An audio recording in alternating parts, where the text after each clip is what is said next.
ಆದ್ರೆ ಈ ಪ್ರಕರಣ ಹೆಂಗಿದೆ ಅಂತಂದ್ರೆ ಒಟ್ಟು 24 ಎಕರೆ 10 ಕುಂಟೆ ಅವನ್ ಜಮೀನೇ ಅಲ್ಲ, ಸರ್ಕಾರದ ಜಾಗ. ಯಾರೋ 12 ಜನ ಬಂದು ಬೆಂಗಳೂರಿನ ಇಬ್ಬರಿಗೆ ಸೇಲ್ ಅಗ್ರಿಮೆಂಟ್ ರಿಜಿಸ್ಟರ್ ಮಾಡ್ಕೊಡ್ತಾರೆ. ಜಾಗನೇ ಅವ್ರದಲ್ಲ ಅಧ್ಯಕ್ಷರೇ. 12 ಜನ ಬಂದು ಸೇಲ್ ಅಗ್ರಿಮೆಂಟ್ ನ ಬೆಂಗಳೂರಿನ ಇಬ್ಬರಿಗೆ ಮಾಡಿಕೊಡ್ತಾರೆ. ಇದು ಸೇಲ್ ಅಗ್ರಿಮೆಂಟ್ ಅಧ್ಯಕ್ಷರೇ. ಇದರಲ್ಲಿ 12 ಜನ ಸೈನ್ ಮಾಡಿದ್ದಾರೆ ಅಧ್ಯಕ್ಷರೇ. ನಾನು ಇದನ್ನ ಪ್ರಶ್ನೆ ಕೇಳಿದ ನಂತರ ಮರು ದಿವಸ ಮೈಸೂರಿನ ಅದೇ ಸಬ್ ರಿಜಿಸ್ಟರ್ ಆಫೀಸ್ ಅಲ್ಲಿ ಈ ಸೇಲ್ ಅಗ್ರಿಮೆಂಟ್ ರದ್ದಾಗುತ್ತೆ. ಇದರ ಒಟ್ಟು ಮೌಲ್ಯ 900 ಕೋಟಿ ರೂಪಾಯಿಗೂ ಹೆಚ್ಚಾಗುತ್ತೆ ಅಧ್ಯಕ್ಷರೇ. ಇದರ ರದ್ದತಿ ಮಾಡಿರುವಂತದ್ದು ಹೆಂಗಿದೆ ಅಂದ್ರೆ ಅದನ್ನ ರದ್ದತಿ ಮಾಡಿದರೆ ಆ ರದ್ದತಿ ಪೇಪರು ಇಲ್ಲಿದೆ ಅಧ್ಯಕ್ಷರೇ. ಇದ್ರಲ್ಲಿ ಇಬ್ಬರೇ ಸೈನ್ ಮಾಡಿದ್ದಾರೆ. ಅಗ್ರಿಮೆಂಟ್ ಮಾಡ್ಬೇಕಾದ್ರೆ 12 ಜನ ಸೈನ್ ಮಾಡ್ತಾರೆ, ರದ್ದತಿಗೆ ಇಬ್ರು ಮಾಡ್ತಾರೆ.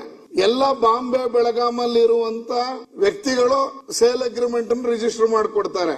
ಆಮೇಲೆ 40 ಕೋಟಿ ರೂಪಾಯಿ ವ್ಯವಹಾರ ಅಂತ ಸೇಲ್ ಅಗ್ರಿಮೆಂಟ್ ಅಲ್ಲಿ ತೋರಿಸ್ತಾರೆ. ಯಾರ್ಯಾರಿಗೆ ಯಾವ್ಯಾವ ದಿವಸ ಎಷ್ಟೆಷ್ಟು ಚೆಕ್ ಕೊಟ್ಟಿದೀವಿ, ಡಿಡಿ ಯಾವ್ಯಾವ್ದು ಕೊಟ್ಟಿದೀವಿ ಅಂತ ಈ ಸೇಲ್ ಅಗ್ರಿಮೆಂಟ್ ಕಾಪಿಲ್ ಇದೆ. ರದ್ದತಿ ಮಾಡಿರುವ ಪೇಪರ್ ಅಲ್ಲಿ 4.25 ಕೋಟಿನ ಡೈರೆಕ್ಟ್ ತಗೊಂಡ್ಬಿಟ್ಟಿದ್ದಾನೆ ವ್ಯಕ್ತಿ. 2 ಲಕ್ಷದ ಮೇಲೆ ವ್ಯವಹಾರ ಮಾಡಬಾರದು ಅಂತ ಇರುವ ಕಡೆ 4.25 ಕೋಟಿನ ಯಾರೋ ಇಬ್ರು ಎದುರುಗಡೆ ತಗೊಂಡಿದೀನಿ ಅಂತ ಸೇಲ್ ಅಗ್ರಿಮೆಂಟ್ ಅನ್ನ ಕ್ಯಾನ್ಸಲ್ ಮಾಡ್ತಾರೆ. ಇದಕ್ಕಿಂತ ಇನ್ನೊಂದು ಆಶ್ಚರ್ಯ ಏನು ಅಂದ್ರೆ ಇದೇ 24 ಎಕರೆಗೆ ಒಬ್ಬ RK ಗ್ರೂಪ್ ಅಂತ ರಿಯಾಜ್ ಖಾನ್ ಅನ್ನುವಂತವ್ರು ಈ ಜಾಗ ನಂದು ಅಂತ ಮೈಸೂರು ಕೋರ್ಟ್ ಅಲ್ಲಿ ಅರ್ಜಿ ಹಾಕೋತಾರೆ.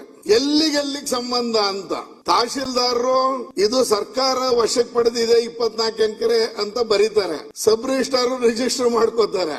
ಆದ್ರೆ RK ಗ್ರೂಪ್ ಅನ್ನುವಂತ ರಿಯಾಜ್ ಖಾನ್ ಅನ್ನುವಂತ ವ್ಯಕ್ತಿ ಈ 24 ಎಕರೆ ತನಗ್ ಸೇರ್ಬೇಕು ಅಂತೇಳಿ ಮೈಸೂರು ಕೋರ್ಟ್ ಅಲ್ಲಿ ಅರ್ಜಿ ಹಾಕೊಂಡಿದ್ದಾನೆ. ಇದು ಎಲ್ಲ ಆದ್ಮೇಲೆ ಈಗಿನವರೆಗೆ ಅಧಿಕಾರಿ ಮೇಲೆ ಕ್ರಮ ಆಗಿಲ್ಲ.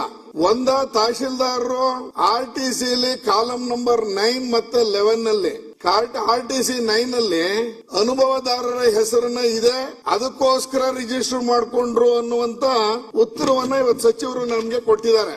ಆದ್ರೆ ಅದು 9ನೇ ಕಾಲಮಲ್ಲಿ ಹೇಗಿತ್ತು ಅದನ್ನು ಮಾಡಿದವರು ಯಾರು ಅಂದ್ರೆ ತಹಶೀಲ್ದಾರ್ ತಪ್ಪ ಇಲ್ಲ ಸಬ್ ರಿಜಿಸ್ಟ್ರಾರ್ ತಪ್ಪ, ಯಾರ ಮೇಲೂ ಕ್ರಮ ಆಗಿಲ್ಲ ಅಧ್ಯಕ್ಷರೇ. ಇದು ಪ್ರಕರಣ ನಂಬರ್ 1. 900 ಕೋಟಿಗೂ ಹೆಚ್ಚು ಆಗಿರುವಂತ ಅಕ್ರಮ. ಇದೇ ತರ ಕಳೆದ 1 ತಿಂಗಳಿಂದ ಇದೇ ಜಾಗದಲ್ಲಿ ಕೆರೆ ಒತ್ತುವರಿ ಆಗಿತ್ತು. 6 ಎಕರೆ 10 ಕುಂಟೆ ಅಧ್ಯಕ್ಷರೇ. ಬೇಲಿ ಹಾಕೊಂಡ್ಬಿಟ್ಟಿದ್ರು, ಕಾಂಪೌಂಡ್ ಹಾಕೊಂಡ್ಬಿಟ್ಟಿದ್ರು. ನಾನು ಶಿವರಾತ್ರಿ ದಿವಸ ಪತ್ರಿಕಾಗೋಷ್ಠಿ ಮಾಡಿ 48 ಗಂಟೆ ಕಾಲದಲ್ಲಿ ಕಾಂಪೌಂಡ್ ಅನ್ನು ತೆರವು ಮಾಡದೆ ಆದ್ರೆ ನಾನ್ ತೆಗಿತೀನಿ ಅಂತ ಹೇಳಿದ್ದೆ. 24 ಗಂಟೆ ಕಾಲದಲ್ಲಿ ಕಾಂಪೌಂಡ್ ತೆರವು ಮಾಡಿದ್ರು. ಅದರ ಒಟ್ಟು ಮೌಲ್ಯ ಸುಮಾರು 100 ಕೋಟಿ ರೂಪಾಯಿ ಅಧ್ಯಕ್ಷರೇ. ಇದು 2ನೇ ಪ್ರಕರಣ. ಇವತ್ತಿನವರೆಗೂ ಯಾರ ಮೇಲೂ ಕ್ರಿಮಿನಲ್ ಕೇಸ್ ದಾಖಲಾಗಿಲ್ಲ. 3ನೇದು ಸಮಾಜ ಕಲ್ಯಾಣ ಇಲಾಖೆ ಸಚಿವರು ಇಲ್ಲಿದ್ದಾರೆ. ಅವರ ಡಿಪಾರ್ಟ್ಮೆಂಟ್ ಗೆ ಸೇರಿದ 38 ಕುಂಟೆ ಜಾಗದಲ್ಲಿ ಗಣಪತಿ ಸಚ್ಚಿದಾನಂದ ಆಶ್ರಮದ ಪಕ್ಕ ಯಾರೋ ಸೈಕಲ್ ಸ್ಟ್ಯಾಂಡ್ ಮಾಡ್ತೀನಿ ಅಂತ ಕಳೆದ 1.5 ವರ್ಷದಿಂದ ಸರ್ಕಾರಿ ಜಾಗದಲ್ಲಿ ಸೈಕಲ್ ಸ್ಟ್ಯಾಂಡ್ ಹಾಕೊಂಡ್ಬಿಟ್ಟಿದ್ದ. ಅದನ್ನ ತೆರವು ಮಾಡಿದ್ರು. ಅದನ್ನ ಯಾರ ಮೇಲೆ ಹಾಕೊಂಡಿದ್ದ, ಯಾರ ಸ್ಟ್ಯಾಂಡ್ ಹಾಕೊಂಡಿದ್ದ, ಅವನ ಮೇಲೆ ಇವತ್ತಿನವರೆಗೂ ಕಾನೂನು ಕ್ರಮ ಆಗಿಲ್ಲ.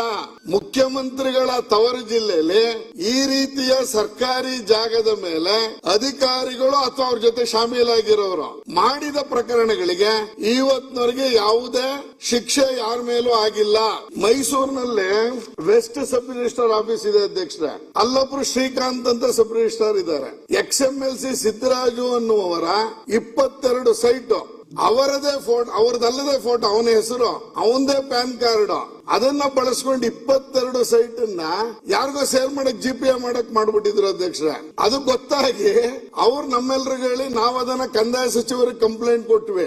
ಏನು ಆಕ್ಷನ್ ಆಗಿಲ್ಲ. 22 ಸೈಟ್ ಮಾಜಿ MLC ಸಬ್ ರಿಜಿಸ್ಟ್ರಾರ್ ಆಫೀಸ್ ಅಲ್ಲಿ ರಿಜಿಸ್ಟ್ರೇಷನ್ ಹೋಗುತ್ತೆ, ಕ್ರಮ ಆಗಿಲ್ಲ.